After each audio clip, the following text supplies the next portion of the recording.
afternoon. We're here at Taste Melbourne. I'm Adam Foster. And I'm Katherine Brown. And we're here to tell you about a bit what's happening and also the lovely brand new release of the Prosecco by Brown Brothers. Hey, Adam, this is 2011 vintage. I know that you spent a lot of time working in the winery and in the vines during vintage. Yep. Can you tell me a bit about what the vintage was like? In a nutshell, 2011 was probably the most, let's say, most European vintage I've ever worked with. Very difficult. We had lots of rain. We had no summer. Grapes just couldn't get ripe to save themselves. But finally, we had some clear weather in April, and then we got some very good fruit. But you'll hear a lot of stories that a lot of people cut a lot of fruit to the ground. Did you guys have that problem? We did, but the fruit that we did get off that was looking good has made some fantastic wines. Yeah, I agree. I think if you were very limited to what you took out of the vineyard or what you picked, and very careful for how you made it, I think there'll be some really delicious wines. Yeah. I nearly felt that, I think. And so we should try it anyway. I thought it was time to try it. That's the fun thing about this industry, is that you always get to try. You could talk about it forever, but once you get into your mouth, it all makes sense. I like the idea of that. Really, with the 2011 wines, we found Prosecco as our real star. Okay. Also Pinot Grigio, two white varietals that we grow in our high altitude vineyards.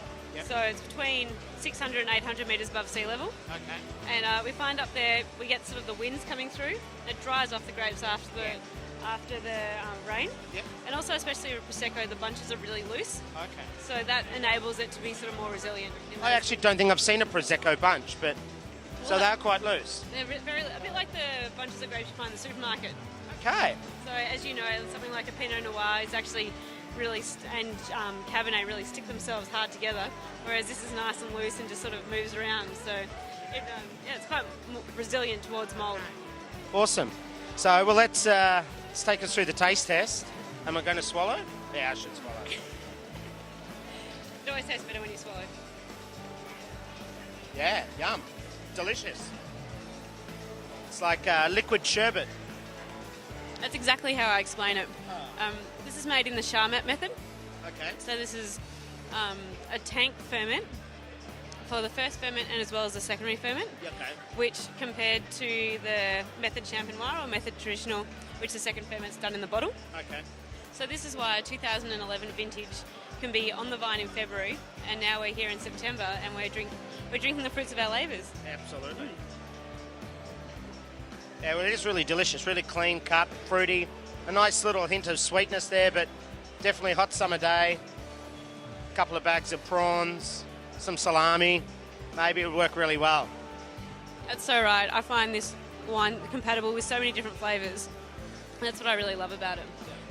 We're standing here at Stokehouse at the moment at Taste of Melbourne, and the prawns they have on, the scallops, are just absolutely amazing, and this wine just marries with them so well. Awesome.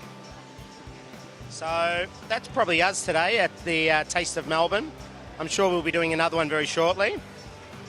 Sure. If you've got some other wines. We'll be doing some updates throughout the day. I actually think we should do one for every wine they make.